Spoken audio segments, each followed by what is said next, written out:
The following story will help to clarify the perspective, the view, that government gets its authority from the individual. Imagine that you live on a street that ends in a cul-de-sac, and your neighbors to the right are the Joneses, and your neighbors to your left are the Smiths. Mr. and Mrs. Jones, your neighbors to the right, are a married couple with 8 children and one on the way. Mr. Jones, however, recently has been laid off from his work, and the only car that they own has broken down. Your neighbors to the left, the Smiths, are a married couple with no children. Mr. Smith is a lawyer and Mrs. Smith is a doctor. Between the two of them, they own 5 cars. You and your wife have 2 children and 2 cars. Now you could loan one of your cars to Mr. Jones and help them out in their time of need.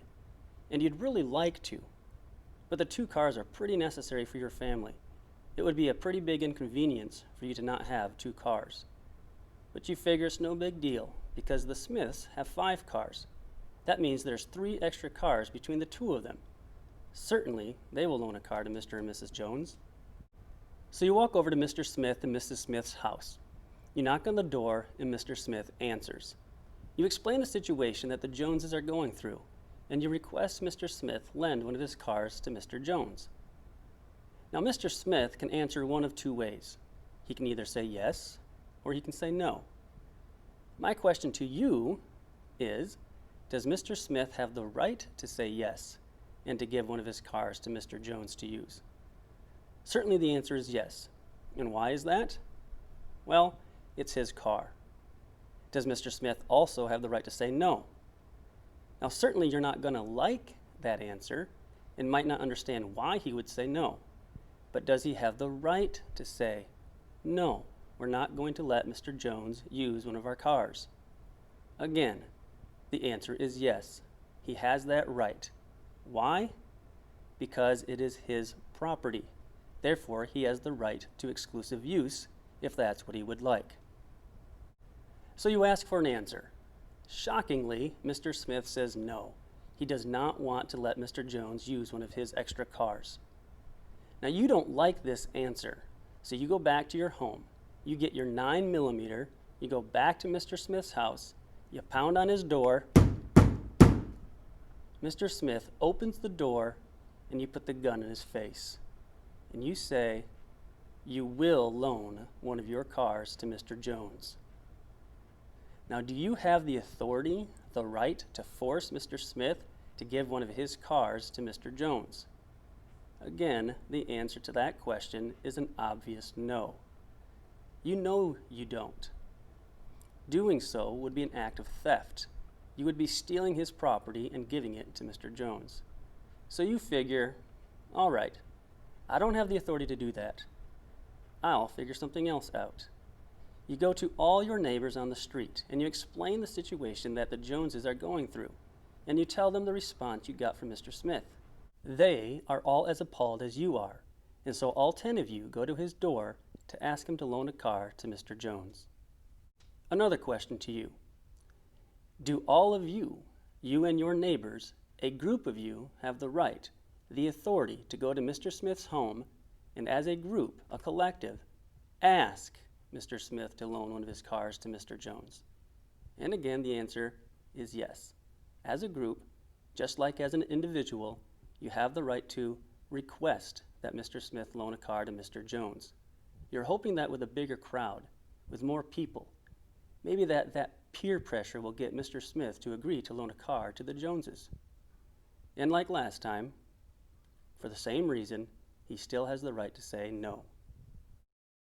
It turns out, in spite of the peer pressure, the answer is still no. He is not going to let Mr. Jones use one of his cars.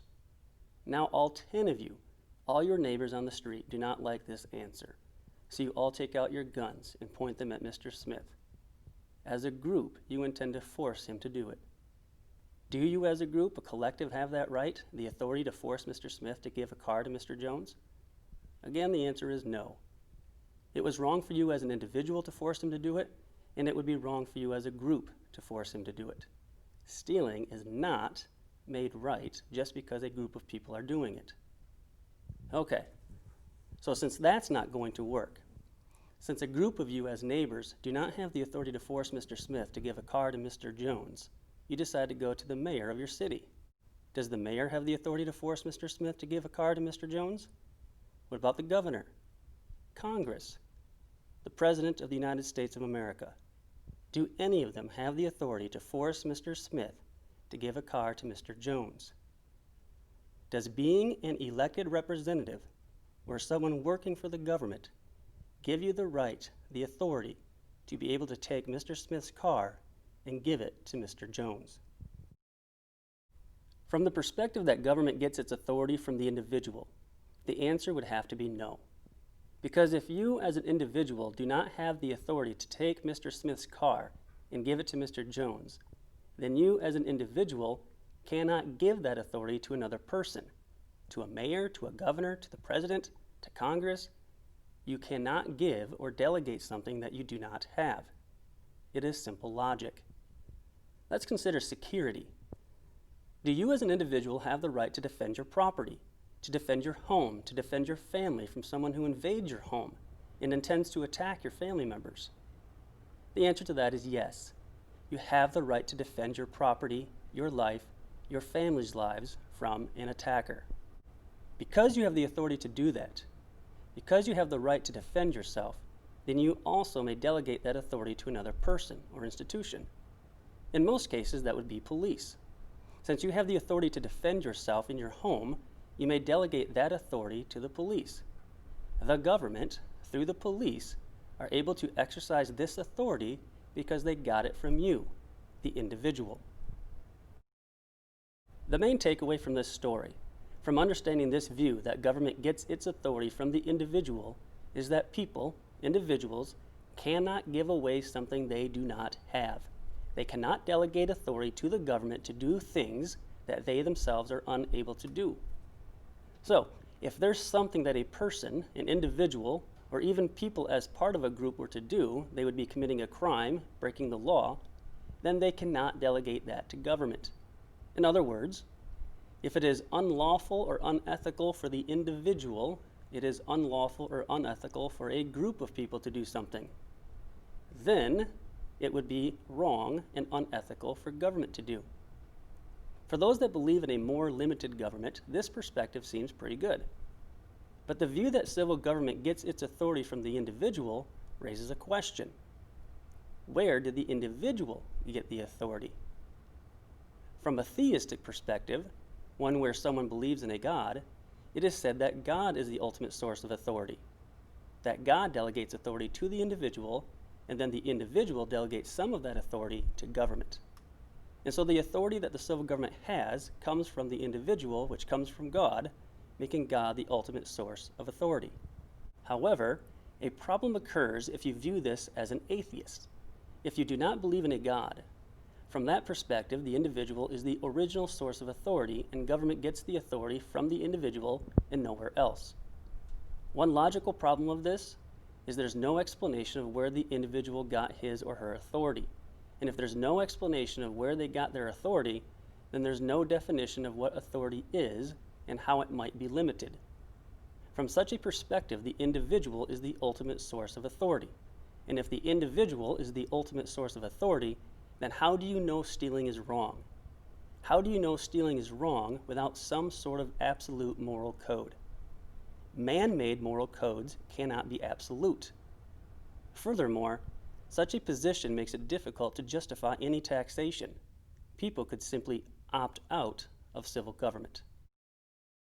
Finally, the sixth view is that the civil government gets its authority from God. God, through Scripture, gives us direct principles and guidelines for the role and boundaries of civil government. This position solves the problems connected to the view that authority comes from the individual. It is also this position that the following videos will be based upon. As we go through these videos, we will further develop and explore what authority God grants the civil magistrate. To wrap up these first few videos, some of the main lessons we learned are: if we desire to limit government and to make this limitation consistent, some concept of authority is absolutely essential. Government must not be the source of its authority, or there will be no check on its use of power. The majority cannot be the source of authority because this offers no protection for the rights of the minority. It is necessary for the ultimate source of authority to have a divine origin. Without God, there is no political liberty, only a survival of the fittest, a struggle of one man, or one group of men to dominate and oppress another. Well, I hope you found this valuable, and that you take a look at the next video on the very important, and sadly misunderstood, topic of rights. Until next time.